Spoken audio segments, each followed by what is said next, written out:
Hey, what's up guys? It's Stephen Manuel here. Just going to do another little video for SBD from the previous month of July. God, the year's flying in, isn't it? I forgot what month it was there. So yeah, I've been sort of having this a bit of a mini off season really more than anything. Just, you know, I've got the British Championship coming up. I'm going to get back into training pretty heavy next week. I've just been experimenting with a few things over the last few weeks or so. And that's what the purpose of this video is for. Basically, I've been looking at messing about with low bar squatting, and you know, still, I don't know whether it's going to turn out to be a good move or not. First session I did with it, I wasn't using a competition bar, and I did 250 for 7 reps, and it was really comfortable. Then after that, I just really struggled. It felt really bad every time I used the comp bar. Even any other bar, it just felt really bad. So I don't know if it was a case of just beginner's luck, everything clicked right on that one particular session, or whether it was just one of those weird things that just happened.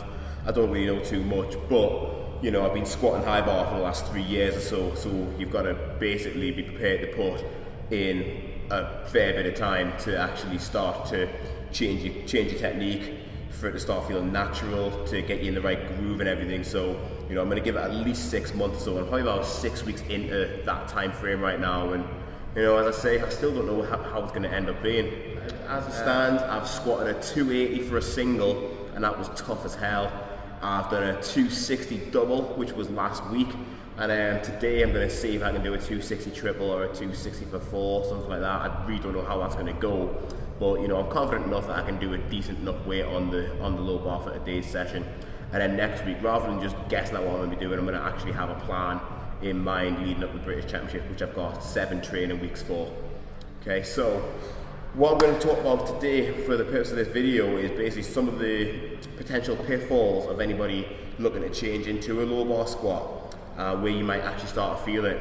So what I've noticed, that basically I've not had the best shoulder mobility. Now when I was high bar squatting, I could get away with not having as much shoulder mobility because the bar wasn't really sitting across the shoulders too much, so I could put it across, have my elbows there and thumbs touching my shoulders there. But what I found with the low bar squat, it's very important to get your elbows in the right position. So when I was high bar squatting, didn't matter, my elbows were there too much. I was still squatting like 290 plus, 300 sometimes.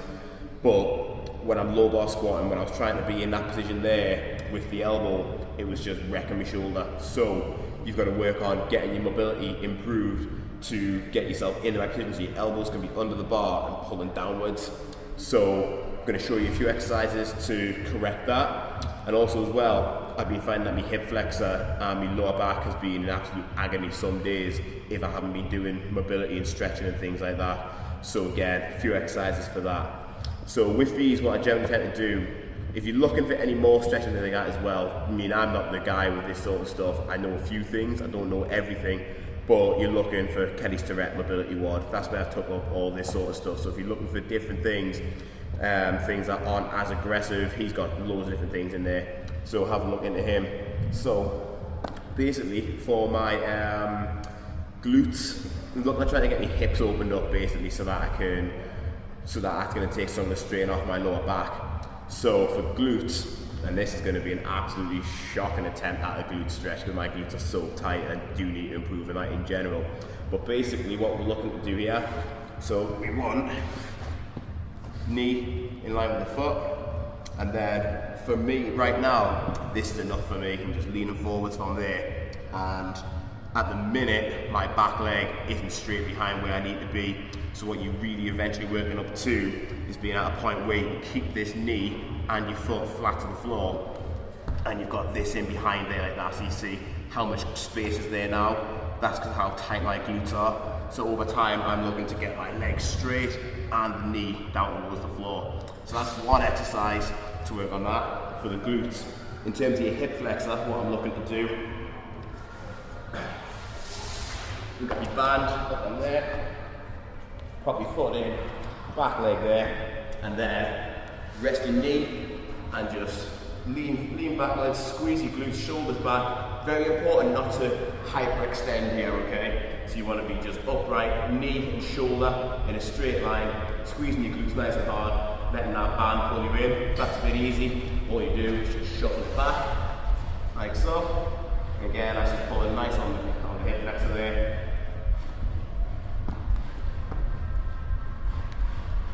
Okay, for the shoulder, loads of things you can do here. So what I'm looking at specifically, not just really shoulder mobility here, it's actually just opening up all the tissues of the pecs, delts, even to some extent like just the triceps to some extent, because I've been getting a lot of elbow pain. So again, you can do a lot of different stretches here. So what I've been doing with this, get your band in, hand in, wrap that around your elbow, grab the band, then from there you can just pull away. So bring it up, stretching there. Also, if you come in, I'll show you this with this hand, so I can still turn towards the camera. Hand in, turning away from the band, like that. And look, try to get as far away as you possibly can from there. You can also bring it up and around, just stretch your lats out. Loads of different movements you can do here. So what I do with all these movements, just rather than like saying, right, I'm going to do this for X amount of reps, X amount of time, I just spend 2 minutes in each different one, just moving around all over the place and just trying to basically improve the quality of the tissue in that area. And it's important to do that mostly before the sessions, but if I'm a little bit banged up after the session, I'll do it after. You know, I've got to spare 10 minutes here and there, I'll do it then as well, because obviously, you know, I'm working as a personal trainer in a gym. I've got access to all this sort of stuff. There's no reason why I shouldn't be using it. But you know, there's no reason why, if you've got your day off and stuff, you could be doing it. You could even be doing it before work. You could be doing it on your day off. Whatever you need to do, really.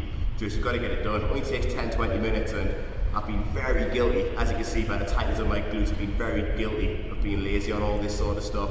So that's the thing.